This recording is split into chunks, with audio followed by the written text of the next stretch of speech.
ଦେଖନ୍ତୁ ଇଏ ଓଡ଼ିଶାର ପାଇଁ ସୌଭାଗ୍ୟର କଥା।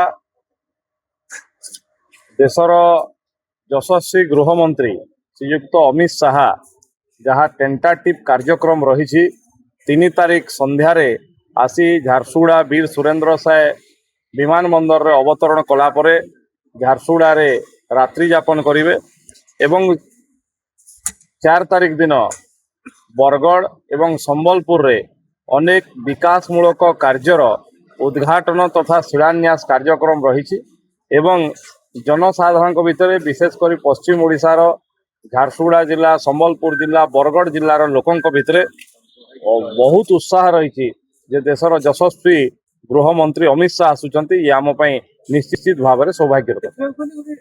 କେନ୍ଦ୍ର ଶିକ୍ଷାମନ୍ତ୍ରୀଙ୍କର ଗୋଟେ ଡ୍ରିମ୍ ପ୍ରୋଜେକ୍ଟ ରହିଥିଲା ଇଥାନଲ ପ୍ଲାଣ୍ଟ, ତାକୁ ଇନାଗୁରେସନ କରିବେ, କିଭଳି ଭାବେ ଦେଖୁଛନ୍ତି? ଦେଖନ୍ତୁ, ମାନନୀୟ ଧର୍ମେନ୍ଦ୍ର ପ୍ରଧାନ କେନ୍ଦ୍ରମନ୍ତ୍ରୀ ଯେତେବେଳେ ପେଟ୍ରୋଲିୟମ ବିଭାଗର ମନ୍ତ୍ରୀ ଥିଲେ ଓଡ଼ିଶାର ବିକାଶକୁ ନୂଆ ଗତି ଦେଇଥିଲେ ଏବଂ ବରଗଡ଼ରେ କେବେ ଇଥାନଏଲ ପ୍ଲାଣ୍ଟ କେବେ ଭାବି ନଥିଲେ। ତାହା ପ୍ରଧାନମନ୍ତ୍ରୀଙ୍କର ଆଶୀର୍ବାଦରୁ କେନ୍ଦ୍ରମନ୍ତ୍ରୀ ଧର୍ମେନ୍ଦ୍ର ପ୍ରଧାନଙ୍କର ପ୍ରୟାସ କ୍ରମେ ଆରମ୍ଭ ହୋଇଥିଲା ଏବଂ ଆଜି ତାହା ଦେଶ ଉଦ୍ଦେଶ୍ୟରେ ଲୋକାର୍ପିତ ହେବା ପାଇଁ ଯାଉଛି, ସମର୍ପିତ ହେବା ପାଇଁ ଯାଉଛି।